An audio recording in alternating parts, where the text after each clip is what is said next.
I'll call this meeting to order. It's Wednesday, October 1st, 2025, 11 a.m. And we're here to discuss the 5304 Rural Funding Agreement for the Silver Valley Express. I will turn it over to our grant administrator. Perfect. So thank you. Appreciate taking the time to do this. This has been a bit of a process to get this funding. So look at us go. We're unique again.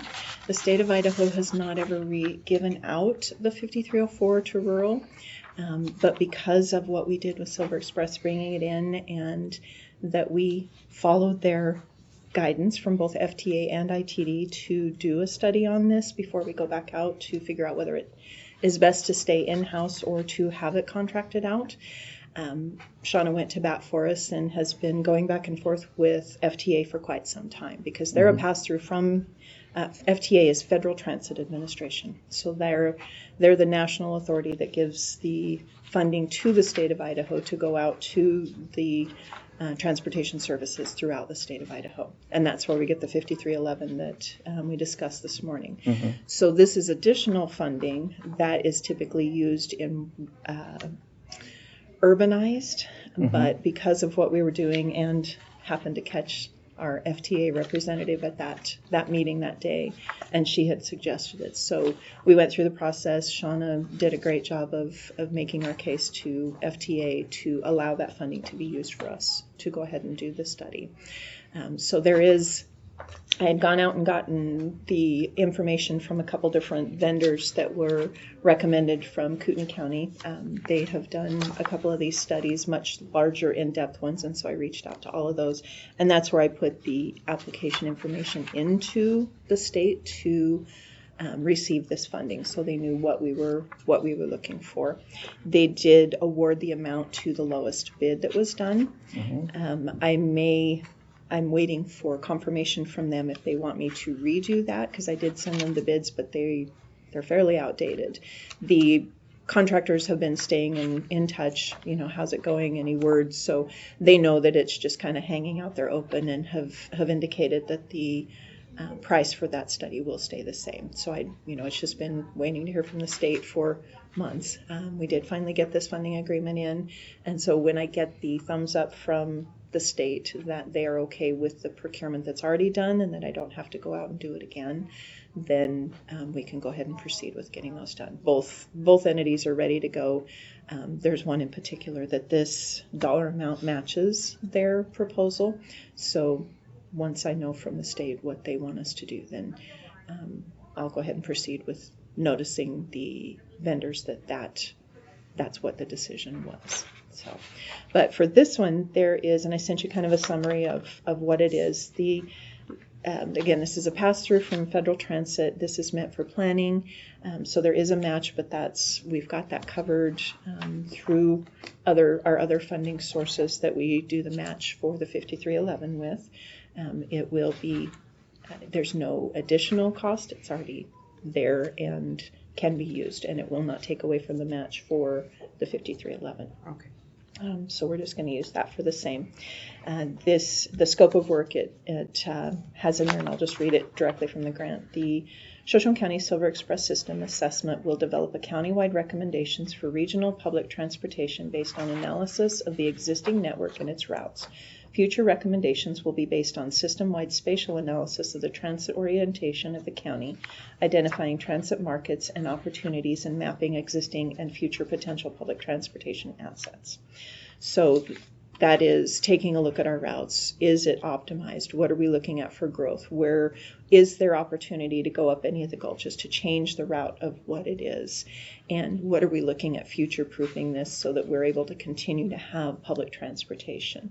So there'll be a lot of back and forth with the consultants on that, on here's what we've got, here's what we're doing. I've already done a lot of the pre-work through some FTA workbooks that they have. They have some templates to go ahead and do some financial analysis, and I presented some of those to you when we did the update on where we were sitting financially with it.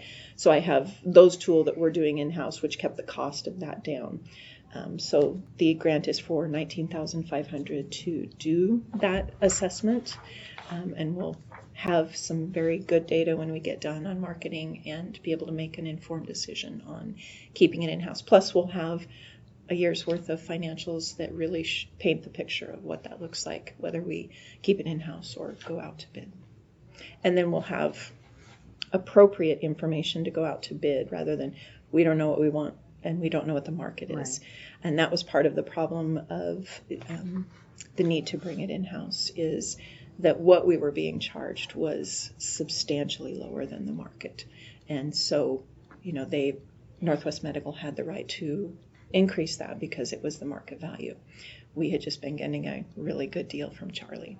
So now we're in a position of figuring out what does the market look like and what does it cost us and what is the actual, the whole picture of what our system is. Okay. And that'll give us what we need to move forward with the next steps of it. Okay. Okay. Okay. Have we reached out to any of the cities and kind of talked to them about possibly sharing some of, if there is any matches or anything like that, like, 'cause it's benefiting them a lot. Mm-hmm. And I would think, we did that with the federal prosecutor. Mm-hmm. We went out and everybody shares it. I mean, we're in a huge group of people with that one, but Right. I would just wondered, if we have Wallace, Mullen, Osborne, Kellogg, Smelterville, and Pinehurst, and that bus stops at each one of them. Mm-hmm. And, maybe we could, if we could just at least open the door to talk about it. And, will it take skiers up to No. Mullen? No. Well, yes. I mean, they have the ability, if they can carry that on safely, they can take the bus to wherever they need to. Their Lookout, and I'm not sure if they're still doing that, but in the past, Lookout has run a bus Okay, where they go run back their and own. forth. Okay. Yeah. And so there is the potential, but it only gets them to Mullen, and then they've got to figure out how to get from Mullen to Lookout. So Okay. it's not a traditional Yeah. winter sport transportation, Yeah. but they do track the bicycles, and it is a massive transportation for bicycles. Actually, year round. There's not a month that there's not bicycles being put on that bus and taken. Oh, wow. So it's used for the bicyclists year round. And in the summertime, we'll get hundreds of bikes that are put on that. And they go up to the Hiawatha? No, they'll go up to Mullen Oh. because the Trail of the Coeur d'Alene, so it runs along the entirety of the route. Okay, yeah. And Okay, if you so- go to Mullen, you can coast this direction. Yeah. So it makes it a funner ride. And a lot of families, the bus will haul 2 to 4 bikes depending Okay. on the bus. So back on Jeff's question, he talked about the match. Could you explain the match just a little more Absolutely. detail? So it's an 80-20 match, and our match, we have the set aside for LATCF for bus funding for any of the match that's there. Because of what we've been using through the CARES, trying to get that used up before it expires, we have not been using the match in that. So that has increased that amount that's in there, and we can pull this 20% out of that and still be ahead of the game on our match funding that's been committed to the bus. Okay. And what is about the total? Was it 20? Per year. So we had to set aside for 23. $125,000 for 4 years. So for it's the like bus. 20,000 per year? Yeah, 2023. And we're ahead of that. This year we will definitely be ahead of that because of the CARES being opened up and using that in a different direction. We're not using, I did not have to use the area on aging for match last time because we had more than enough. And so we didn't have a match in the last quarter, and we'll be able to use that area on aging match in future reimbursement requests. So again, that keeps that up, and it doesn't pull out of what we have for match that's needed because I was able to pull that forward, which is, about $8,000 in there that we can use for our match. And a typical quarterly match is anywhere from 6 to 9, depending on what's put into that. But being able to use the CARES, that's a zero match, and so we are submitting less to the 5311, which means those, and there's 3 different levels, match levels on the 5311, which is operations, maintenance, and administration. And so each of those have a different match percentage that comes out in the bottom end of that. And the last quarter, I decided, after talking with ITD, the best way to maximize both of those and not jeopardize future funding, but use as much of the CARES as we can before it expires. That was their recommendation. So we're maximizing all of those, preserving what that $125,000 that was committed to the match, and still not having county match that's having to come out of any of it. Okay. Yeah, just kind of doing a ballpark figure. There's 7 of us. That would be about $3,000 a year. I mean, that would be better than. I mean, it's small enough. I mean, if it's 21,000, if that's 21,000, that's for 7. But I mean that. I mean, it would be doable for. I mean, even the cities. I mean, Exactly. Maybe and later on after. Right. And we've had the conversations just kind of peripherally, and there was a lot of pushback. The last time that there was a conversation about this, the bus was in jeopardy of being disbanded because there wasn't the funding. And so a lot of private entities came out and they realized then. So the intent of this is to have something that we can lay forward and say, here's our future planning. We need you to start budgeting for this because X, Y, and Z. So we'll have some quality things for that. But yes, personal opinion only, we're going to have to get contributions from the communities. It serves the entire community. It's our paratransit, so we can do private. It's the trips over to Coeur d'Alene, and it is our regular 5-day-a-week route. And we have a lot of elderly senior citizens that drive it. Predominant. Yes. Yep, that is our And that's predominant really ridership. neat. That's really neat. It is. So it was very disappointing when Area on Aging lost their funding, and then that trickles down to us. We lose our funding, and all those things that domino. Yeah. Okay.